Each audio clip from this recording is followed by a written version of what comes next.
देखिए, इस वीडियो के अंतर्गत हम चर्चा करेंगे 10th क्लास और 12th क्लास के अंतर्गत जो भूगोल और सामाजिक विज्ञान जो परीक्षा होती है उसमें भारत का एक मानचित्र दिया जाता है और उस मानचित्र में अनेक प्रकार के खनिज क्षेत्र या कोई शहर या कोई बंदरगाह ऐसे जो बिंदु हैं वो पूछे जाते हैं और जिनके संबंध में अपन आज चर्चा करते हैं।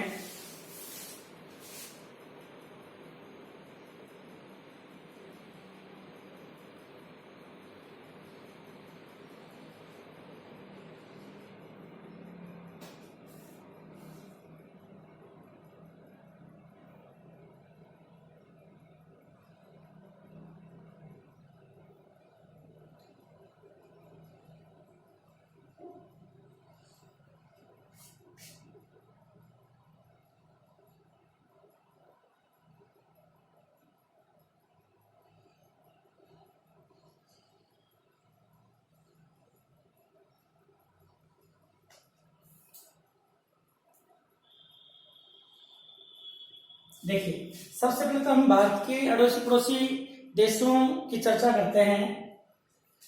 देखिए,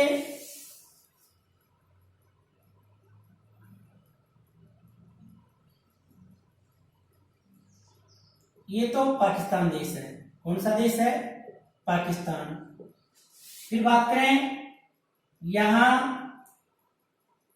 अफगानिस्तान,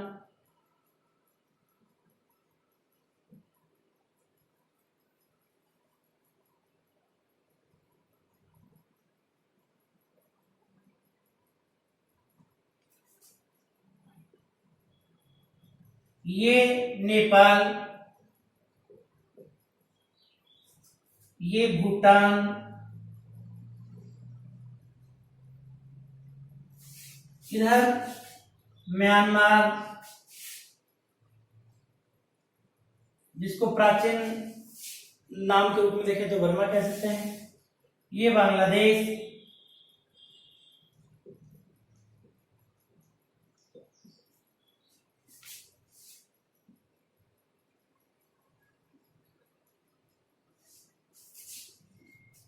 इधर अपन भौतिक रूप से देखें तो अरब सागर, ये बंगाल की खाड़ी और नीचे हिंद महासागर।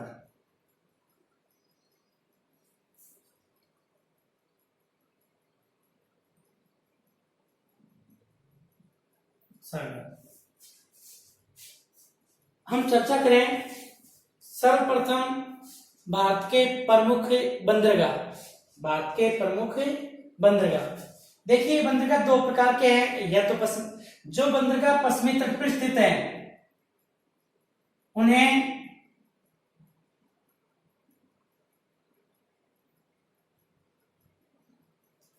पश्चिमी बंदरगाह बोलते हैं और जो पूर्वी तट पर स्थित है उन्हें पूर्वी बंदरगाह कहते हैं। ये देखिए कांदला बंदरगाह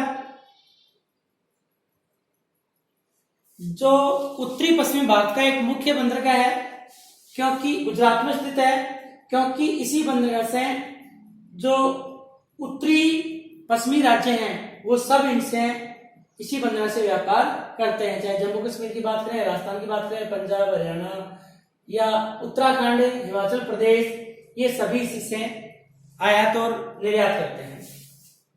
इसके बाद बात करें मुंबई, जो भारत का सबसे बड़ा बंदरगाह है। चाहे आप आर्थिक दृष्टि से देखिए, चाहे व्यापारिक दृष्टि से देख लीजिए या अन्य दृष्टि से देखेंगे तो भारत का सबसे बड़ा बंदरगाह मुंबई है। इसी के पास मुंबई बंदरगाह की सहायता या सहयोग के लिए नहानसोआ बंदरगाह, जो भारत का सबसे अत्याधुनिक बंदरगाह है, जिसे नेहरू पत्तन भी कहते हैं, ये भी लगभग मुंबई में या महाराष्ट्र में स्थित है। इसके बाद देखें गोवा का मारंगो कर्नाटका, मैंगलोर, केरल का कोचिन और त्रिवेंद्रम।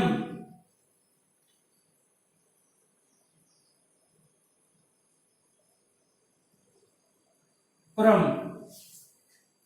मारंगोवा और बेंगलोर, मारंगोवा गोवा का और मैंगलोर कर्नाटक का, ये भारत के पश्चिमी तट के इस्पात निर्यात बंदरगाह कहलाते हैं।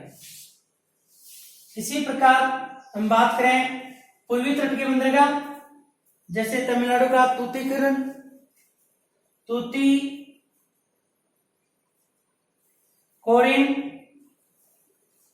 तमिलनाडु का तूतीकोरिन,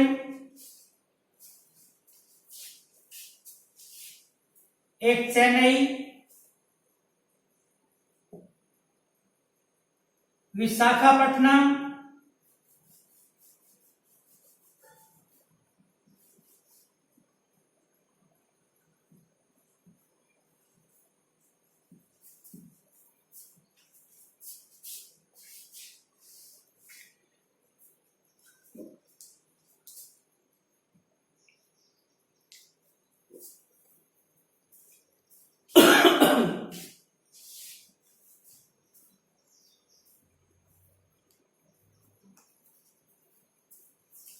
हल्दिया,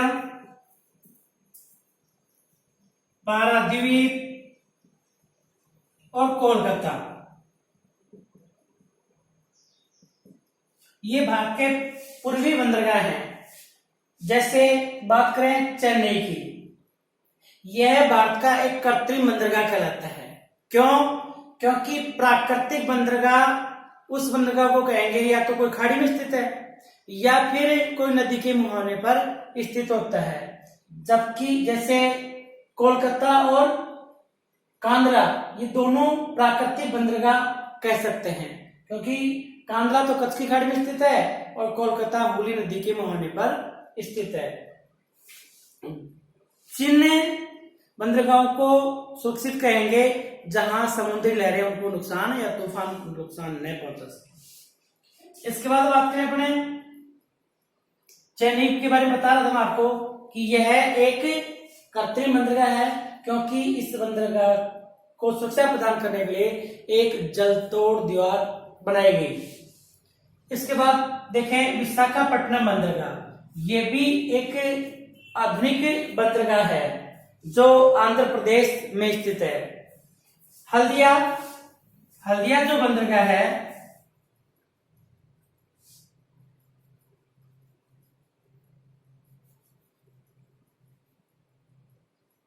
पारादीप और हल्दिया। देखिए पारादीप बंदरगाह उड़ीसा का एक मुख्य बंदरगाह है और विशाखापट्टनम, पारादीप, ये दोनों एक हल्दिया बंदरगाह, इन तीनों बंदरगाहों से भारत से इस्पात का निर्यात जापान है, कनाडा है या ऑस्ट्रेलिया है, इन देशों के लिए किया जाता है। हल्दिया बंदरगाह पश्चिम बंगाल में स्थित है और कोलकाता बंदरगाह भी पश्चिम बंगाल में स्थित है। कोलकाता बंदरगाह पूर्वी बंदरगाहों में सबसे विकसित, उन्नत और आर्थिक दृष्टि से महत्वपूर्ण बंदरगाह है। इसके बाद अपन चर्चा करें भारत के प्रमुख अंतरराष्ट्रीय एयरपोर्ट। देखिए इंटरनेशनल एयरपोर्ट की बात करें तो देखिए एक तो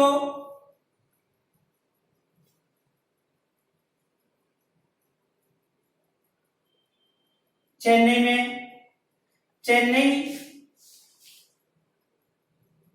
अंतरराष्ट्रीय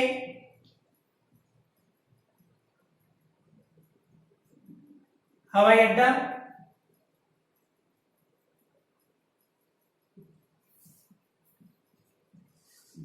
जिसका दूसरा नाम मीनाम कम इंटरनेशनल एयरपोर्ट भी कहते हैं। इसके बाद हम चर्चा करें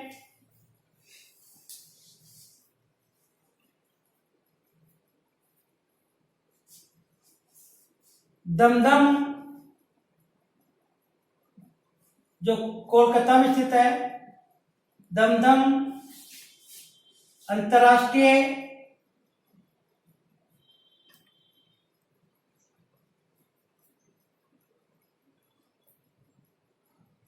हवाई अड्डा,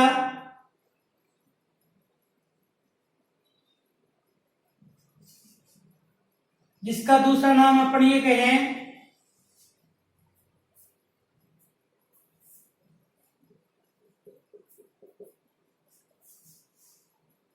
नेताजी सुभाष चंद्र बोस के नाम से स्थित है। बात करें तीसरे एयरपोर्ट की,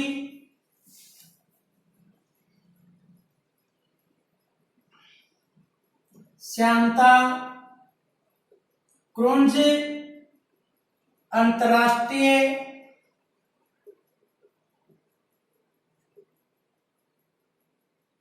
विमानपत्तन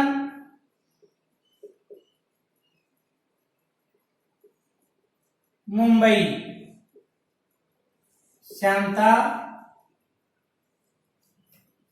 सांताक्रूज अंतर्राष्ट्रीय विमानपत्तन मुंबई, जिसका अन्य नाम है शिवाजी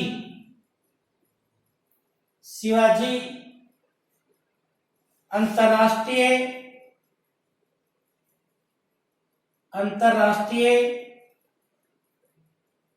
विमानपत्तन, शिवाजी अंतर्राष्ट्रीय विमानपत्तन। और चौथा जो महत्वपूर्ण विमानपत्तन है वो है दिल्ली में,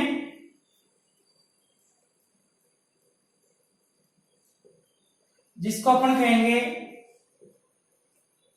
शॉर्ट में IGAI,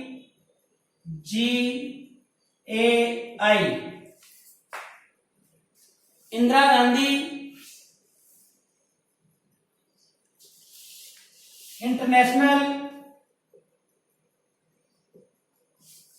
airport, Indira Gandhi international airport, Indira Gandhi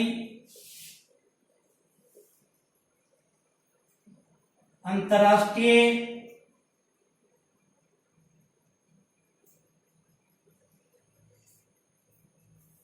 विमानपत्तन,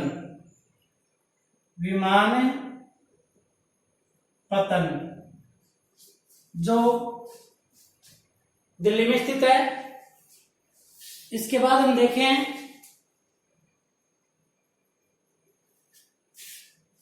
भारत के प्रमुख खनिज क्षेत्र,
देखिए सबसे पहले तो अपन देखें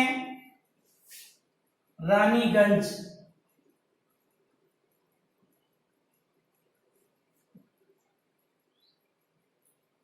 रानीगंज